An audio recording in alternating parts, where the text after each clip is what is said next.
I want to say thank you to Nancy for inviting me here to speak. This is a workshop that I present quite often, always constantly updating it. Just updated it last night, primarily because, the times we're living in. There's a lot going on. We're going to talk about some really sensitive topics and how that can apply and how do businesses react during these very unprecedented times. A little bit about me for the folks that haven't met me before. I was on a team behind Priceline.com. I worked at Walker Digital, which was an incubator where we invented companies. While I was there, I invented my own company, a flavored golf tea company called Tasty Golf Teas. And for those golfers out there, my family really thought we were going to sail into the sunset there. But it was kind of a good lesson for me and my partners in launching a business and launching a brand. In 2008, I was laid off during that economic downturn from Walker Digital. We stopped innovating. I did some soul searching, and that's when I started Peralta Design. And our mantra is we launch brands. So I basically built a team of my own. We're up to 8 employees now. We're located here in Shelton, Connecticut. We're currently working remotely, 50% and 50% on site. So I'm an advocate for reopening safely, and we help businesses launch new products or services. So we have customers as small as solopreneurs and as large as big in variety of states: Rhode Island, North Carolina, Georgia, Florida, where we have a second office. We provide web development, branding, brand strategy, and we do a digital strategy flight plan. So it ties in with our metaphor of launching brands. A lot of companies are out here kind of throwing money in the wrong places without seeing measurable results to grow sales. Because of our own digital marketing during this crisis, we had a record March, April, and May. On average, we were about 150% greater in sales than we were last year. And this is during a pandemic. So having a flight plan will definitely work. What we're going to talk about today is going to be branding during crisis. We're not only dealing with the pandemic, but we're also dealing with the unrest of police brutality and that whole movement. And of course, we're in an election year.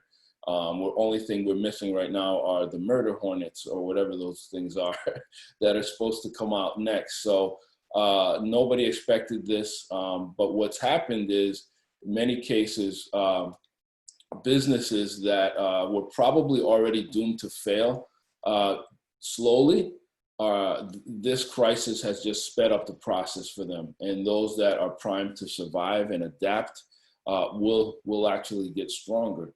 And we'll talk about how some of the verticals or the pivots that companies are making during this time are actually going to remain for them going forward once we get through this. And we will get through this. Winston Churchill said, if you're going through hell, keep going.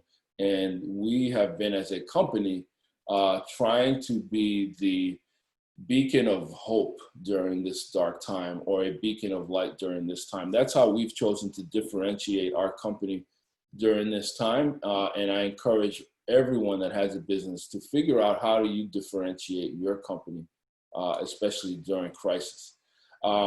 To give you all a foundation, this is a slide that I use in my brand new 1.0, which is what people tend to think when we talk about branding. And I want to define it because oftentimes people think of branding as a keychain or a squeeze ball or a TV commercial. But oftentimes the most common definition of misconception is that it's just the logo, when in reality, your brand is so much more than the logo. The logo in reality is just the tip of the iceberg. And we're not going to cover all of these, but we will cover some of these as they apply towards branding in crisis, which is the topic that we're discussing this morning. We're going to hit on emotional values. We're going to hit on culture. We're going to hit on the value proposition and, of course, differentiators. And we're going to see how brands, both large and small, are branding during crisis to help differentiate themselves. So one of the things that we did right away when this first happened was we added an alert bar at the top of our website, and we offered this alert bar for free for anyone that contacted us that had a WordPress site. We actually developed this plugin, and we were giving it away for free so that you could communicate immediately and clearly whether or not you were operational, whether or not you were working remotely, and you could update that as time went on. So this slide is actually old because as of May 20th, we were 50% operational in our team. Other companies that we've helped, this is one of our clients in Bloomfield. They wanted a larger section of their website to be dedicated to COVID, and they want this section to remain going forward as a place where they can alert their constituents and clients about any kind of health matters that they anticipate dealing with, because they deal with a very vulnerable population. This is, we've rebranded them, by the way. They used to be JFS Care at Home, and they're affiliated with Jewish Family Services. And part of the rebrand was renaming them to Care at Home by JFS, in effect de-emphasizing the Jewish Family Services, because they wanted to assure people that they wanted to reach a much larger demographic and that their clients didn't necessarily have to be Jewish, nor did their caregivers. Other clients that we've helped communicate during this time, we've probably have all been receiving a lot of e-blasts from all your different vendors and any other email list. But these are very important ways to communicate what's happening. And you need to just stay on the radar. So just simply going zero dark 30 during this time is going to make people feel like you're out of business. So at the very base level, continue to communicate during this crisis, even if you are forwarding information, or you're just pointing people to the CDC website, or you're just basically saying, hey, these are the new things that we're going to be doing in our business. Another way to brand during crisis is just to simply help others. If you feel like your business cannot pivot, or you don't have a way to sell, quote unquote, during this time, start by simply helping each other and make your brand human.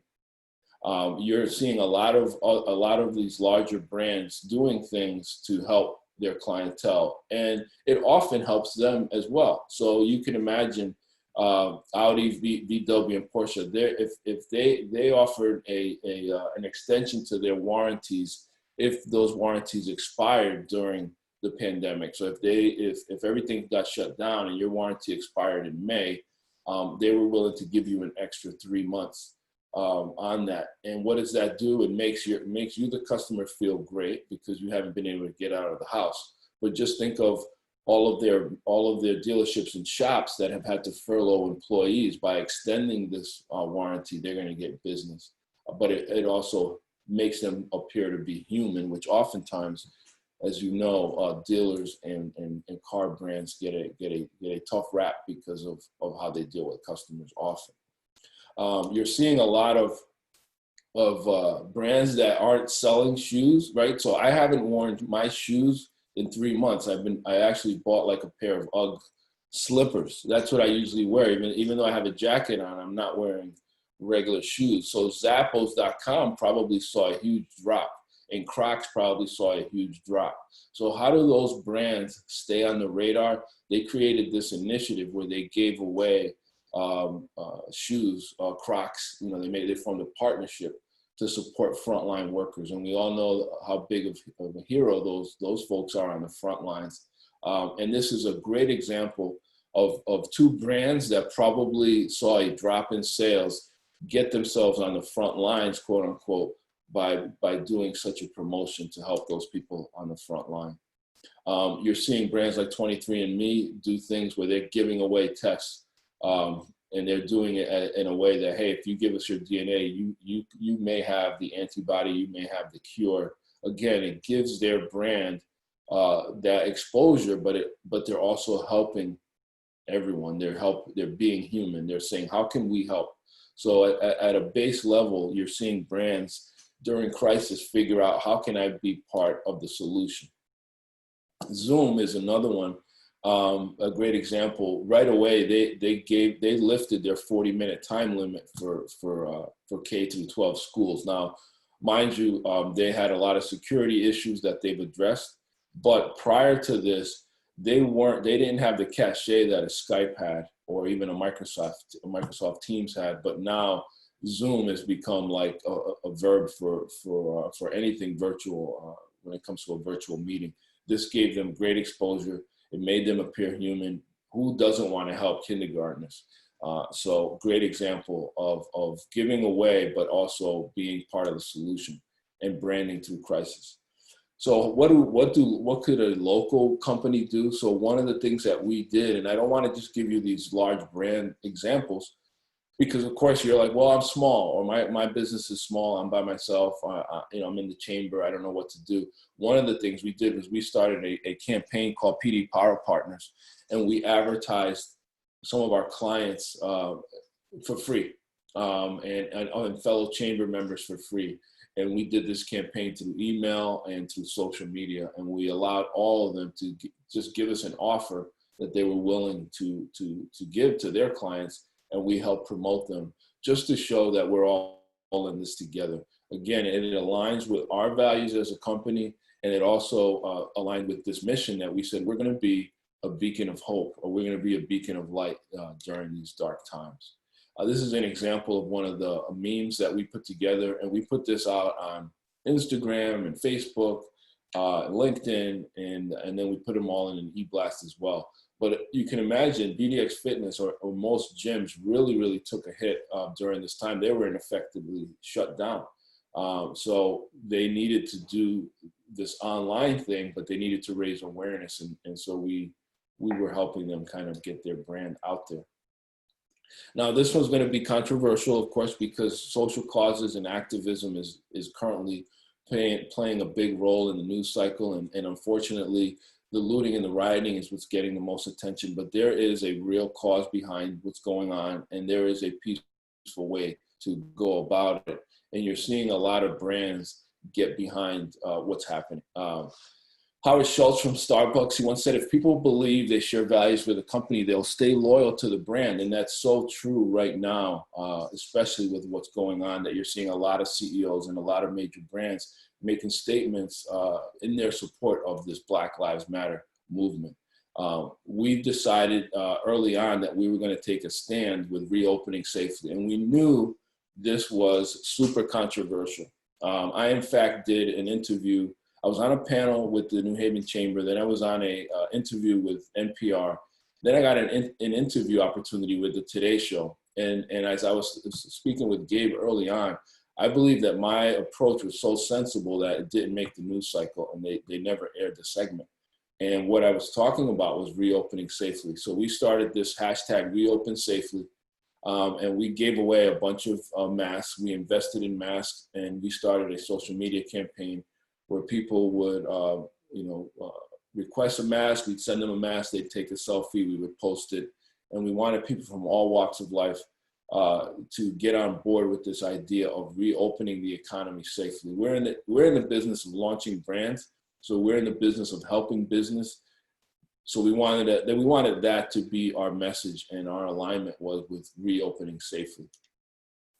Nike did this campaign way before the George Floyd incident, and they took a huge risk because Kaepernick became the symbol for many of not being patriotic, of being anti-military, of being anti-police, when all along he was fighting for police brutality and the ending police brutality. But it cost him his football career, and again, it became a very polarizing figure. Nike did this way before George Floyd. It was a huge gamble, and it paid off. They earned an extra $6 billion in profits. So they understood their target audience. You're going to see other brands that are going to surprise you taking these moves, knowing that they're going to probably lose a lot of their base clients, but their gamble is that they're going to also earn a new segment, and they're going to earn new fans. And this play for Nike, understanding that they wanted to stand behind, Kaepernick, paid off major dividends for them. The latest in this kind of gamble, if you will, has been NASCAR. This just really hit the news cycle yesterday. NASCAR has been synonymous with the Confederate flag flying at their stadiums, and they just decided to ban those Confederate flags. So there's already been one race car driver that has quit because he doesn't believe that they should ban the Confederate flag, and even though we all know what it symbolizes. Bubba Wallace is their only African-American race car driver, and he, NASCAR and him partnered up and created this Black Lives Matter car that he's going to be driving, which is a huge statement for a sport like NASCAR to make. But you're seeing this happen more and more.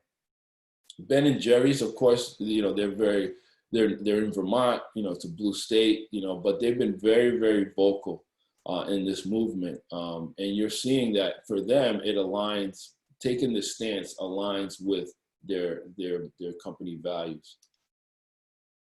It's a risk reward that you take. They've been taking on all kind of different topics. But just keep in mind, it's a sensitive thing to do with your business, whether you want to pick Black Lives Matter, gender parity, climate change, COVID-19.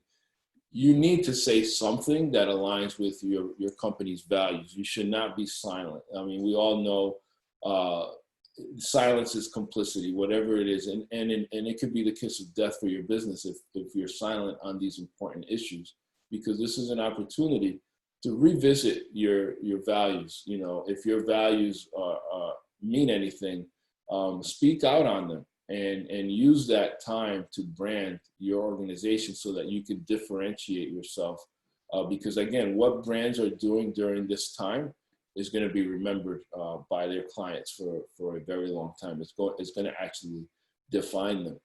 Our own approach with all of this is being a force for good. Again, it aligns with our mission. This is a quote by Ben from Ben and Jerry's, that business is the most powerful force in our society. The only way that we're ever going to deal with the problems that are confronting us is for businesses to get involved. And we talk about, the economy and reopening it, but it could also be looked at as a very strong, powerful force for good, and that is done through branding. Now, I don't believe in the set it and forget it kind of mentality. Every campaign that you're even remotely considered doing, measure, twice, cut once. What may seem like a good idea to share today, tomorrow might not be. You just keep in mind that you don't want to just create a bunch of memes and put them out there and put them on autopilot, unless you're very, very aware of what's happening in the world and where people's minds are. For example, we were going to have a Facebook Live a couple of weeks ago about starting new businesses, and we decided to postpone it simply because it wasn't the right time. People's minds and heads weren't in that. It was like right when these protests were starting, and we just felt like, let's just hold off. So you've got to be able to make those game time decisions for your business. Beyond the heavy topics of social causes, this is also, you're hearing this word pivot quite a bit, and people are almost getting sick of it because it's like, well, what does that mean, and how can I do that? I just wanted to give you a couple of real life examples of some brands that didn't have exactly the best timing of when to launch. So Piñata, I met them through a group that I'm in called Founders Forum, where all these founders from all over the world get together on LinkedIn and do these virtual sessions where we pitch and we discuss business. Well, this company here, they came up with this startup, which was a rent program, a rent incentive program, where if you pay your rent on time or you pay your lease on time, you win gift cards and you get, incentivized. Well, once the pandemic hit and we have, almost 50 million people unemployed, rent became an issue for many as far as being able to pay it. And so how could this startup kind of pivot when their whole business is paying rent and now all of a sudden people can't pay rent? So they took about $10,000 of their own money and they started a rent relief program. And they did a campaign on social media to say, hey, nominate somebody that you think could use rent relief and we'll pay their rent. And that move got them an article in Forbes and gave them this exposure. And now they're known as a hero. They did something human during this crisis, and they completely flipped their business around. And I thought it was genius.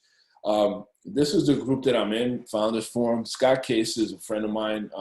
He was also the co-founder with Jay. He was #2 guy with Jay Walker at Priceline when I was at Priceline.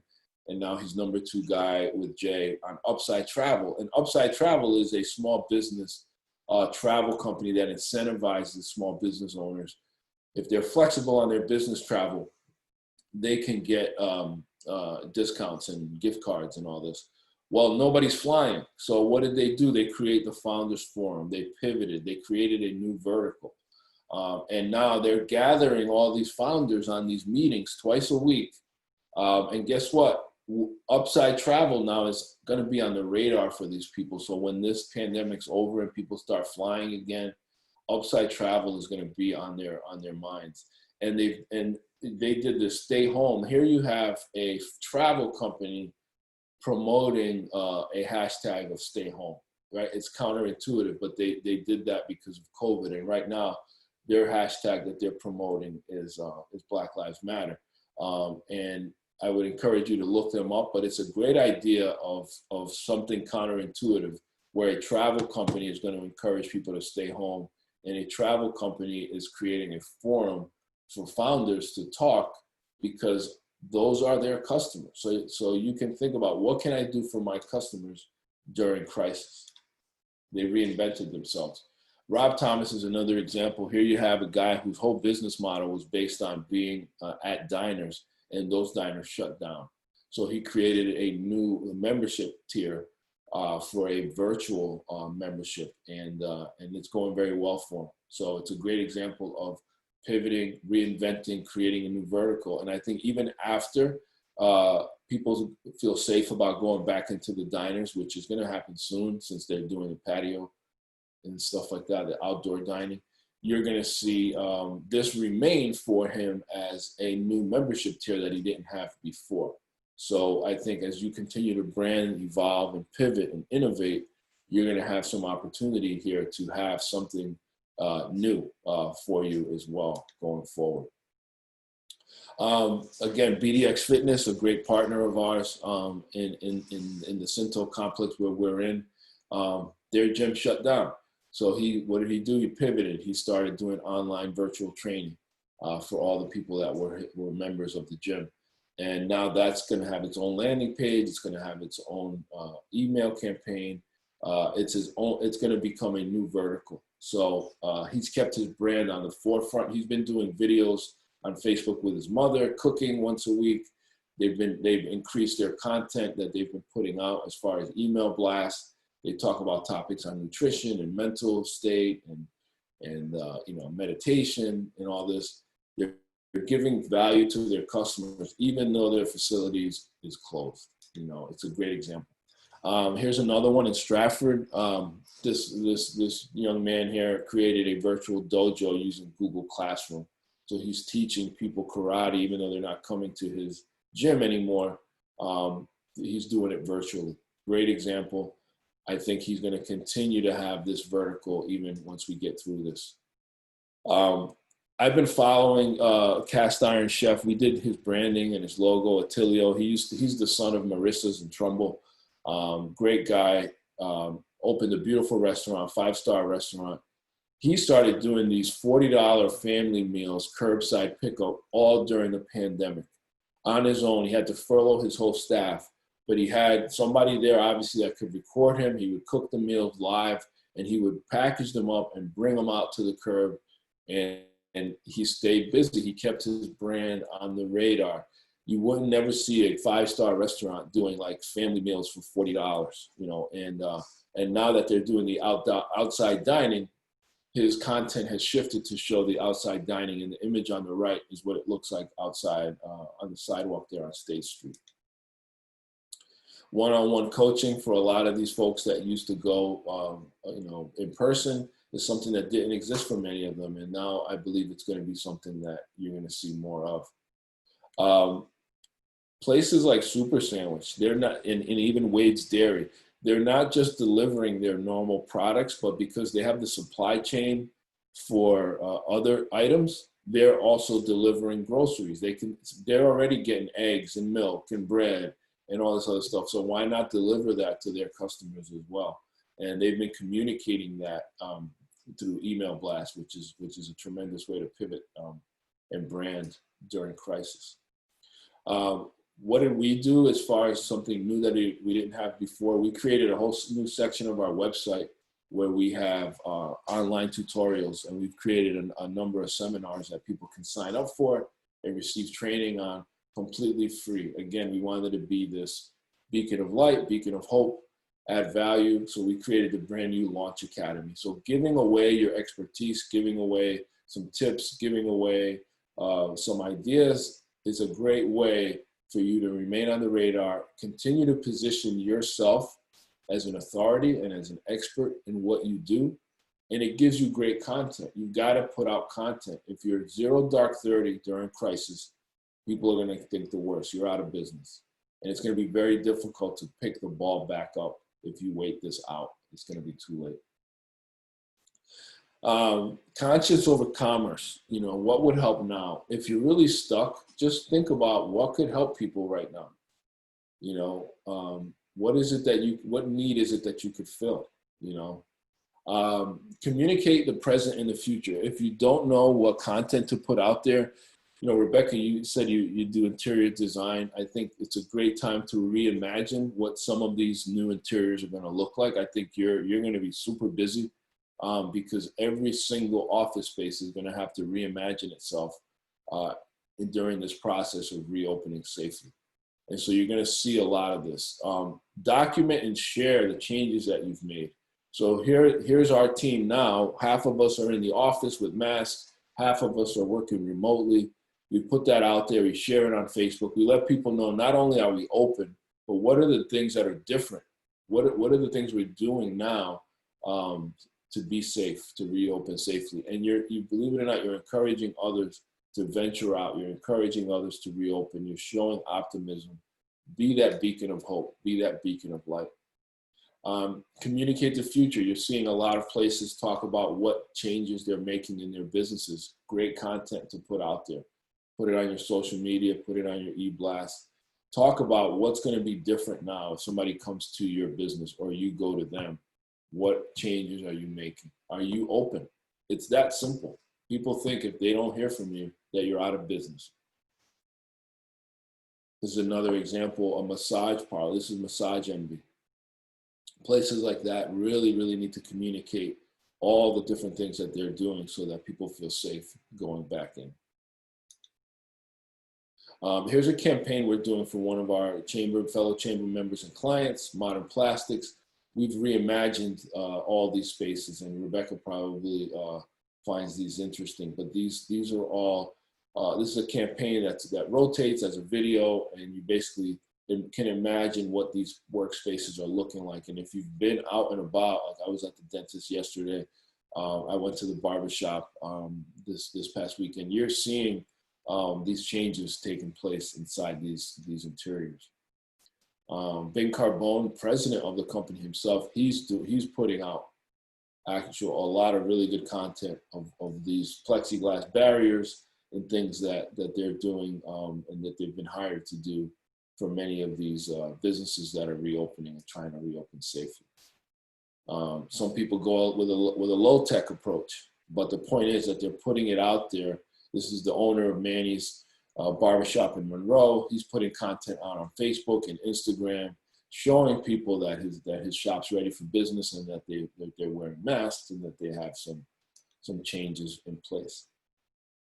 So as we wind down here, why good branding matters in crisis and at any point, but especially during crisis. You want to emotionally connect with your target audience. You want to create user loyalty. You want to create value for your constituents, and you want to clearly deliver information. You want to continue to build credibility and continue to position yourself as an authority in whatever it is that you do. You want to motivate buyers, and you want to have a good call to action. If you have a good campaign that drives people to your website, what's the call to action? What do I want them to do? It's just like a good pitch. If you tell somebody a pitch, you want them to say, tell me more. You know, where do I sign up? You know, there needs to be a compelling catch. So all of that can be delivered with good branding during crisis. A quick brand launch checklist here. Something that is something that's going to be in my book that I'm working on. Very helpful for businesses, whether they're in crisis or not. What do you do best? Who do you do it for? What makes you different? We keep talking about that. Craft your brand story. Is it memorable? What is the unique advantage for doing business with you? Make it repeatable. What will people say about you? Bezos says that your brand is what people say about you when you're not in the room. What are the 2 brand thoughts? Anything more than 2 or 3 brand thoughts are not going to get repeated. It's going to be too many. Communicate those brand thoughts consistently. Help as many people as possible. I can't stress that enough. We all can do our part to make this world better. And become the expert. All of that's going to help you create value before, during, and after a crisis. You want to stay on the radar. Reimagine, reopening safely, core values. Make sure you revisit all of those during crisis and make them part of your brand strategy. Create those new verticals and innovate. Have empathy and humanity. People are going through a lot. All of this, whether it's the COVID, whether it's Black Lives Matter, whether it's the unemployment, you know, have empathy. People are exhausted. People are dealing with a lot. This is not the time to really sell, but rather help. And you can help and help your business by helping others. And stay positive. I do believe we're going to get through this and continue to reimagine this safely. These are some books that I always recommend, some of my favorites. The Go-Giver is probably the most relevant right now. It's very short read. There's a second one called Go-Givers Sell More. And it's really the powerful business idea is helping others. Just help others. Good to Great is a classic. Building a story brand. Bill Purcell actually gave me that, and I love it. It really helps people craft a story and a narrative, which will help your website content, your social content. It'll help your pitch. It'll help you in conversation. Somebody asks you, what do you do? Why do you do it? So highly recommend those books. I'm still working on my book that I hope to launch this year. It's called Launch Your Own Brand. It's going to have a lot of these corporate and personal brand strategies. So that's coming soon. And thank you, everyone, for being so quiet. I know you're on mute, but being such a great audience and letting me share this with you this morning. My contact information is up there, and I'll leave it up for a couple minutes, and I'll open it up to Nancy and any questions and answers that we might discuss for a few minutes.